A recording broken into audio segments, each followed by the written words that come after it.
Hello and good morning. I hope this video finds you doing well. I have not been able to do much in my studio, let alone make any videos, but I did want to circle back and talk to you about water mixable oils. A few months back, I had promised doing an update on this because I've worked with water mixable oils for several years, probably going on 6 years. Now, in the past 3, I have not done much oil painting. I have done mainly pastel and watercolor because it's easy to transport watercolor and I can work in a sketchbook. And pastel, whoo! The learning curve is steep, however, there's no dry time and they're easy to store. So I've switched to those quite a bit. However, that oil paint smell in my studio, I miss it. So I hauled out some paints and got to work on this. This is my highly technical setup. You can laugh, that's fine. I don't like single-use plastics, but in my life I find Ziploc bags and this is an easy way for me to keep using them for a long time. So I put this out into my backpack when I'm plein air painting and I can select the oils I'm going to take with me, the palette, and then also the brand that I want to carry. And this keeps stuff off of other items in my backpack, and I've had good luck using them over and over, and then I feel a little bit better when I have to finally toss this bag out. Oh my gosh. All right, here we have the contents of my plein air paint kit, and this is a restricted palette. This is what I was working with for the painting I showed at the beginning, but I have a yellow. I'm experimenting with Hansa Yellow Light. I am finding it wanting compared to cadmium, but that's a different video subject. This is actually a cad red light. The label has come off. I believe this one is a Winsor Newton. This is another one. This is a alizarin crimson. Again, the artisan Water-mixable by Winsor Newton. Here's another one, cad red hue. Cobalt blue, French ultramarine, and I had to grab an extra tube because this one's almost out. This one's Daniel Smith, and it is their water mixable. And another Daniel Smith, this is a sap green. I use a green sometimes as a shortcut depending on what I'm painting. Here I have a raw umber, and to this I would add an ivory black of some variety. Okay, what can I tell you about water mixable oils? Well, one, they are indeed oil paints. They handle like oil. They are oil. If I understand the chemistry just enough to get into trouble, basically what has changed in a water mixable oil, they're not water soluble technically. That's kind of a misnomer, but you can use water to clean up your brushes, and you can use water with your very thin layers. Same way if you were starting an oil painting with traditional oils, you might use a very lean mixture. That means you're diluting your oil paint with turpentine, whatever your solvent of choice was. Mine was Gamsol.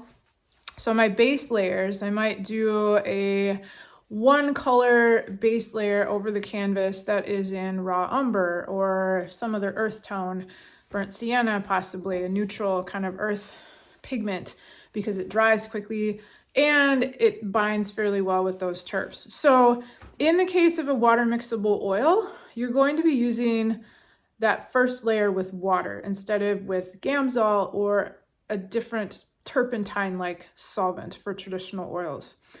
Once you're done with that layer, the temptation is to continue using water to mix your paint. But that is a no-no. That is the biggest problem I have run into with these. So you need to make a clean trade over to using a water mixable oil medium. Similar to as you go from your lean layers in a traditional oil painting to the fat layers. That just means you're adding more oil into that pigment. For traditional oil painting, it's linseed oil or some other drying oil. Walnut oil is another one that's popular. That is going to create the fatter layers that are towards the end of the painting, and they have to be layered on top of the lean layer so that that painting will cure or dry properly. So for water mixable, once you get through that base layer, use just enough water to get the paint moving on the palette. I prefer using my palette knife and avoiding water altogether once I have that base layer established. There are medium options available out there to do what you want them to do. There are quick dry mediums, there are stand oil type mediums to use with your water mixable oils, and some of them are fantastic. Some of them are a mystery to me. Of these two, they're designed to do different things. This is what I've had better luck with, this one. Here are the two mediums that I have experimented with. This one I started with, and this one I didn't like very much. This is the Artisan water mixable oil color mediums. This is their fast drying medium. I found it to be too fast drying. I also had issues with it becoming incredibly sticky and gumming up my brushes, and I had issues getting this off of my brushes using just water. I actually had to use some Gamsol to get stuff cleaned up. Now, that said, when I used this one, I was much earlier on in my water mixable oils journey, and I wasn't as familiar with the how-tos and the whatnots and all that jazz. I may circle back and experiment with this one again now that I know a little bit more about what I'm doing and I'm more familiar. So as a fast dry medium, I might need to give this a second try. One thing I can say that I absolutely can't stand about this container, this top never works. I'm always out in the field, I'm trying to get this stupid top off, and I need a pliers and a 300-pound dude to sit on it and try to twist it off. And if I leave it cracked open, it leaks all over. So if anyone has a pointer on how to avoid that, I'm all ears, because this container drives me nuts. It's lightweight, it's plastic, but I can't get it open. This is by Cobra. Cobra has a very nice line of water mixable oils. They're very smooth and creamy. They're by Royal Talons. I find them similar to the Rembrandt line of oils if you're working in traditional oil paint. This one is basically like a stand oil. So this isn't going to speed up the dry time. It might actually slow it down just a little bit. This is like what you'd use alongside your solvent. This is your stand oil, your linseed oil basically. This one I use straight. I just put it into a little palette cup. It's pretty gooby. I clip this on my palette if I'm working indoors, or I bring this with in the field and have it hold my medium that I use for making these a little bit more fluid. So I find this really helpful when I'm trying to add a detail layer onto my painting. For the moment, the oil painting medium by Cobra is what I recommend. I'll let you know if I retest the Winsor Newton quick dry medium. So what happens if you continue trying to mix with water? Your paints get real goopy, real gummy, and it is a mess. It gets to be like layers start sticking to each other. They just don't make sense, and it gets really frustrating. And the way to avoid that is to invest a little bit of additional money in a medium that is going to work for you and your water mixable oils.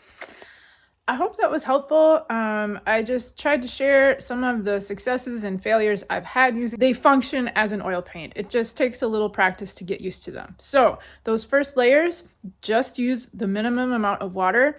My new policy is if I'm painting in the field out doing a plein air piece, I don't use any mediums. Back in the studio, you can select a medium that will work for you depending on your needs. Right now, my preference is the Cobra, basically a stand oil painting medium. And I will circle back. Hopefully, I'll experiment a little bit more with the Winsor Newton quick dry medium. But for now, I still have to get the bottle open, and that's not going very well. I hope you found this helpful. If you do, drop a like and subscribe if you're interested in receiving more videos to your inbox like this content. Thanks for watching, and I'll see you next time. Bye.